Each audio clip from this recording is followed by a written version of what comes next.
previous module, we talked about mathematical truths existing independently from ourselves. Math obeys a higher logic. We can discover this higher logic and acknowledge it and apply it, but we cannot change it. Math is based on principles we cannot break. So if we want to be good mathematicians, we have to be principled people. In daily life, many people are accustomed to breaking laws and principles. They say, I can pass this red traffic light since nobody is watching. Or they say, a little lie does no harm. But in mathematics we cannot do this. We cannot say, now I can ignore the laws of science since nobody is watching. If you do this, your result will become wrong. So math teaches us also to be more honest. Mathematical rules are not of the same kind as the rules of language. The rules of spelling and grammar are not based on logic. They are based on the customs of the majority and are arbitrary. They are conventions, which means they are agreements between people, and such agreements may change. For example, some centuries ago, it was correct to say, he cometh, but today we say, he comes. So common custom may change a rule of language. But mathematicians cannot agree that from now on 2 plus 2 equals 15. No one has the authority to change a law of mathematics. This seems to me quite a liberating thought. Under the laws of mathematics we are all equal. Even the most learned professor must submit to these laws as any child. Let's mention now some elements we encounter when talking about mathematics. Often we start from a definition of some mathematical object, rectangle, prime number, etc. At the beginning, these are arbitrary inventions. But when we begin to investigate these objects, we will soon arrive at some laws or principles which determine its behavior. For example, once we have defined addition and multiplication, the laws of mathematics determine that these operations are commutative and that they can be combined together by the distributive law. This is something no one can define or change at will. These laws are what mathematics is at its core. And these laws are absolute and universal. They don't depend on us. I say that this is because God has established these laws from eternity. But you don't need to be a believer in order to say something like this. In Module 1 we got to know G.H. Hardy. He was an atheist. But Hardy came also to the conclusion that mathematics has an existence of its own, independent from the human mind and independent from the physical world. Then we find that in mathematics there are also notations. For example, this sign which means plus, or this way of writing numbers which means a power. These notations are arbitrary. They are conventions. We could all agree that from now on this other sign means plus. So the rules of notation are like the rules of spelling. They are a means to communicate mathematics, but they are not the mathematics itself. We can change rules of notation, but this would not change anything in mathematics itself. So don't confound notation with mathematics itself. In mathematics we also use procedures. Students learn recipes for doing certain mechanized tasks, how to add, how to multiply, etc. These procedures are also arbitrary. You could add or multiply in many different ways. A good procedure simplifies a task, but the procedure should not become a prison which takes away our freedom. This is one of the problems of school math. Teachers act as if the procedures were the essence of mathematics, but they are not. Its essence is in the laws and principles. When we understand them, we understand all of math. And the good news is that these principles are relatively few. But when we learn procedures without understanding the principles, we get confused. Let's illustrate this with an example. Addition of large numbers. Students learn a mechanical procedure. You add these, then you carry this, then you add these together. But the big question is, why is it done this way? That's the question which leads us to the principles. Actually, our way of adding is not the only one. In India, they add from left to right.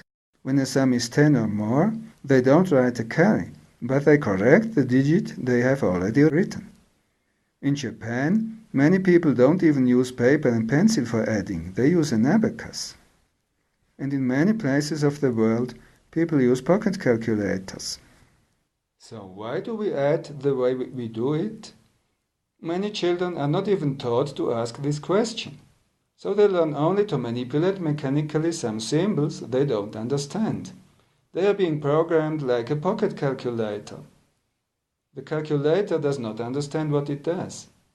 But we are human beings capable of reasoning, so we have to ask why. Moreover, the school method blurs the distinction between the essential and the irrelevant. For example, in this sum, I add 6 plus 9 is 15 and write 5. Does it matter whether I write the 5 here or more to the left? Of course it matters.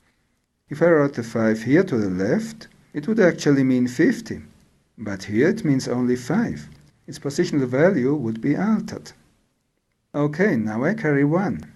Does it matter whether I write the 1 here or here or here? No, this is completely irrelevant. The only thing that matters is that this 1 has a positional value of 10, and I must add it to the tens column. But where in this column I write it does not matter in the least. But school children are told that all of this is equally important, and that the place of the 1 has the same importance as the positional value of the 5. So math becomes a bureaucratic, arbitrary procedure which depends on the whims of the teacher, and the child never learns the principles which are behind the procedure. What are these principles? Positional value, according to the way our number writing system is defined. In our decimal system, every time we move one position to the left, the positional value multiplies by 10. Therefore, this digit 8 actually means 800. And this 2 means actually 20,000. School children practice this with many exercises. But the curious thing is this. As soon as it comes to adding large numbers, many teachers treat these digits in an isolated way as if positional value would not exist. They never explain to their students how this procedure of adding is related to positional value. Now, it is true that I can forget positional value as soon as I have understood and mechanized this procedure. But the first thing is understanding it. That's what math is about. Don't try to mechanize a procedure before the child has understood the why. Otherwise, you will cause confusion, and the children will constantly forget how it is done.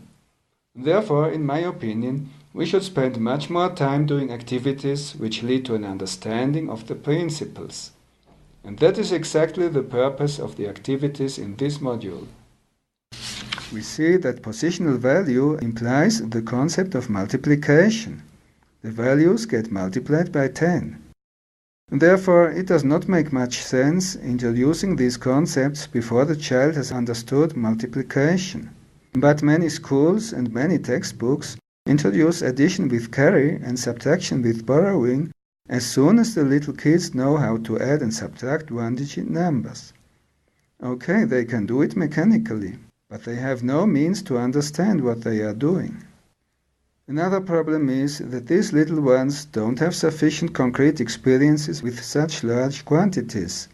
In their minds, a quantity of 300 beans looks the same as a quantity of 30 beans. First, they would have to develop a sense for numbers and quantities. That was the purpose of the project of estimating and measuring in Module 1, done with small numbers. I would guess that most children have to become 9 or even 10 years old until they can really understand these operations with large numbers. Another principle involved is what I call the principle of exchange. I can have 10 units and they are worth the same as 1 10. Or if I have 10 tens, I can exchange them for 100. 10 of these equal one of those. With this decimal system material, this is obvious, because the size of 10 unit cubes is the same as the size of one 10-rod. But with digits, it is not that obvious. Therefore, we have to use also some materials where there is no correspondence in size, as for example with coins.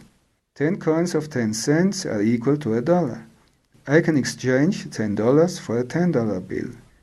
Of course, I am doing it with Peruvian money here. This is something children need to understand and experience by handling such materials, before they can understand addition with carry and subtraction with borrowing. Now, to be mathematically strict, we have to involve also the commutative and associative laws. These laws provide the foundation for actually being able to add units separately, tens separately, hundreds separately, etc. This may seem obvious, but for a child it may not be that obvious. What we actually do is a rather complicated operation. In this sum, for example, we decompose first both numbers. Then we reorder them, and finally we group the hundreds together, the tens together, and the units together.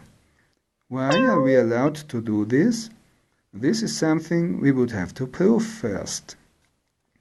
Children do not need a mathematical proof at this stage, but they need concrete experiences. First, they will have to experience with small quantities that they can swap the addends, and that they can group them in different ways, and the result stays the same. So let's take time for the kids to understand the principles first. Don't hurry introducing large numbers and abstract procedures. Once the children understand the principles, they may even invent their own procedures.